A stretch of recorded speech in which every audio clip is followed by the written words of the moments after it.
Viewers எல்லோரும் எப்படி இருக்கீங்க? நான் உங்கள் திவ்யா அருண் பேசுகிறேன். இன்றைக்கி நம்ம திவ்யாஸ் ஆர்ட் பெஞ்சர் சேனலில் நம்ம பார்க்க போகிற ரெசிபி சிக்கன் செட்டிநாட்.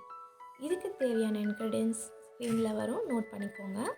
ஃபஸ்ட்டு நான் ஒரு 1/2 kg சிக்கனை நல்லா வாஷ் பண்ணி எடுத்து வச்சுக்கிறேன். இதுக்கு நம்ம ஒரு மசாலாவும் அரைக்கணும். நெக்ஸ்ட் வந்து onion, tomato, green chilli and கறி லீவ்ஸ் சேர்க்கணும். மசாலாவுக்கு பார்த்திங்கன்னா பிரிஞ்சி மசாலா சொல்லுவாங்க இல்லையா, பட்டை, கிராம்பு, ஏலக்காய், இலை, அந்த அனாசிப்பூ அந்த இதை எடுத்து வச்சுட்டு மல்லி, காஞ்ச மிளகா, மிளகு, ஜீரகம், பெருஞ்சீரகம், பூண்டு, தேங்காய், கசகசா இந்த இன்க்ரீடியன்ஸ் எல்லாத்தையுமே வந்துட்டு ஃபஸ்ட்டு ஒரு பேனில் போட்டு ஃப்ரை பண்ணிக்க போகிறேன்.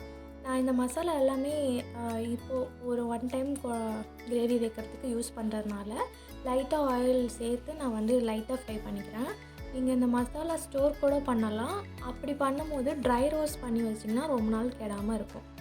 இந்த மசாலா நல்லா கொஞ்சம் லைட்டாக ஃப்ரை ஆனதுக்கப்புறம் அடுப்பை ஆஃப் பண்ணிவிட்டு நான் வந்து அந்த ஹீட்லேயே தேங்காய் கசகசா போட்டு லைட்டாக ஃப்ரை பண்ணுறேன்.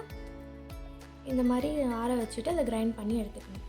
இன்னொரு குக்கரில் ஆயிலை போட்டுட்டு பிரியாணி ஸ்பைசஸ், பட்டை, கிராம்பு, ஏலக்காய், இலை அந்த இதை போட்டுட்டு அந்த காம்போவை நம்ம போட்டு கொஞ்சம் இதுவானோடனே இஞ்சி பூண்டு பேஸ்ட்டு, பச்சை மிளகா போடுறேன். உங்களுக்கு ஸ்பைஸ் வந்து ரொம்ப வேண்டாம் அப்படின்னு நினச்சிங்கன்னா நீங்கள் இந்த பச்சை மிளகா வந்து ஸ்கிப் பண்ணிக்கலாம்.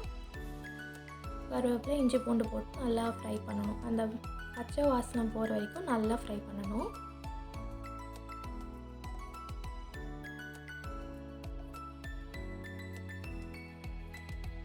நல்லா அந்த ஒரு ரா ஃப்ளேவர் போனதுக்கப்புறம் நான் ஒரு ஆனியன் நல்லா கட் பண்ணி வச்சுருக்கேன், அதை போட்டுக்கிறேன். அதுக்கப்புறம் வந்து ரெட் சில்லி பவுடரும் டர்மரிக் பவுடரும் இந்த ஸ்டேஜிலே போட்டு நல்லா வந்து வதக்கிக்கிறேன். அதுக்கப்புறம் டொமேட்டோ ஆட் பண்ணுறேன். டொமேட்டோ ஆட் பண்ண அப்புறம் சால்ட், இந்த கிரேவிக்கு தேவையான சால்ட் ஆட் பண்ணி நல்லா மிக்ஸ் பண்ணிக்கிறேன்.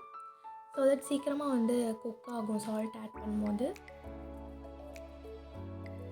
இதோட ஸ்மெல் போன அப்புறம் இதில் வந்து 3 tablespoon Chettinad masala add பண்ணுறேன். இதை நல்லா மிக்ஸ் பண்ணிவிட்டு தேவையான அளவு தண்ணி ஆட் பண்ணி 2 மினிட்ஸ்க்கு வந்து குக் பண்ணணும். அதுக்கப்புறம் நான் வந்து சிக்கன் ஆட் பண்ணுறேன். சிக்கனை வந்து நல்லா இதில் வந்து மசாலா கோட் ஆகிற மாதிரி நல்லா மிக்ஸ் பண்ணிவிட்டு 6 விசில் விட்டு எடுக்கணும். தண்ணி எதுவும் எக்ஸ்ட்ரா ஊற்ற வேணாம், ஏன்னா சிக்கன்லேயே வந்து நல்லா தண்ணி விடும். ஸோ வந்து இதை அப்படியே க்ளோஸ் பண்ணி 6 விசில் விட்டுறேன்.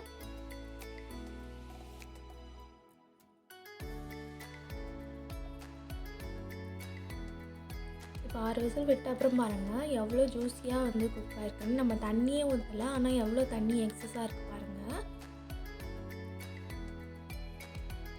இப்போ 1 table spoon Chettinad masala balance இருக்கிறத நான் இப்போ போட்டுட்டு நல்லா மிக்ஸ் பண்ணுறேன். அதுக்கப்புறம் கொரியாண்டர் லீவ்ஸ் போடுறேன். பாருங்கள் எவ்வளோ சூப்பராக இருக்குன்னு. சூடாக சப்பாத்தி, ரைஸு, இட்லி, தோசை எது கூடனாலும் இது அல்டிமேட்டாக இருக்கும். மறக்காமல் ட்ரை பண்ணி பாருங்கள்.